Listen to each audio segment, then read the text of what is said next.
আসসালামু আলাইকুম। সবাইকে শুভ সকাল। কেমন আছেন সবাই?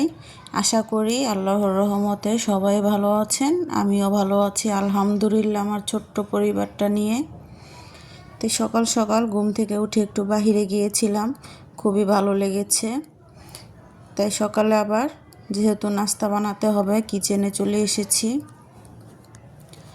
আজকে সকালে একটা সবজি করব।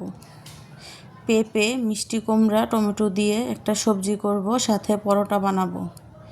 বাচ্চারা খেয়ে স্কুলে যাবে, তাই তাড়াতাড়ি করে আগে আমি সবজিটা বসিয়ে দিচ্ছি। পেঁয়াজ আর মরিচটা হালকা ভেজে বাদামি কালার হয়ে আসলে একটু রসুনের পেস্ট দিয়ে দিলাম। এখন হালকা ভেজে হলুদের গুঁড়া, মরিচের গুঁড়া, লবণ সব দিয়ে ভালো করে কষিয়ে নেব।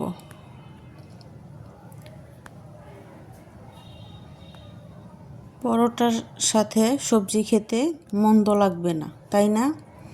তাই আমি এই চিন্তাটা করে নিয়েছি। এক এক দিন এক একটা তৈরি করি, তাই আজকে ভাবলাম যে আজকে একটা সবজি করব, সাথে পরোটা, বাচ্চাদের ডিমও ভেজে দেব।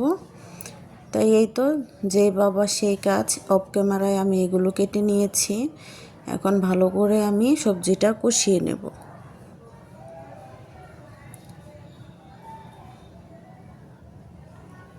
এদিকে আমার সবজিটা কষানো হোক, আমি পরোটার ডোটা করে নিয়েছিলাম।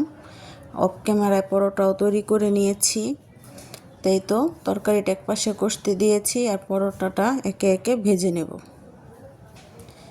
যে আপুরা ভাইয়ারা আমার ভিডিওটি যদি কোনোটি অংশ ভালো লেগে যায়, তাহলে আমার ছোট্ট পরিবারটার পাশে থেকে যাবেন, আমন্ত্রণ রইল। এই তো পরোটাগুলো ভেজে নিয়েছি, সাথে আমি একটা বাগার দিয়েছি সবজিতে। আর এই যে নাস্তা টেবিলে রেডি, ফারহানকে নাস্তা দিয়ে দিয়েছি খাওয়ার জন্য।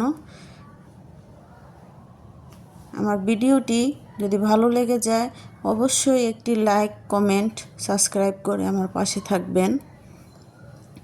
আর সাথে এই যে চাটাও করে নিয়েছি। কেমন লাগলো আজকের এই সকালের আয়োজনটা অবশ্যই জানাবেন কিন্তু।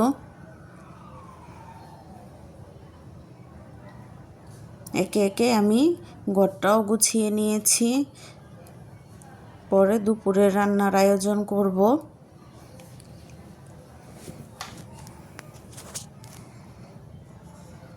সবাই ভালো থাকবেন, সুস্থ থাকবেন। পরবর্তী কোনো এক ভিডিওতে আবারও দেখা হবে। আসসালামু আলাইকুম, আল্লাহ হাফেজ।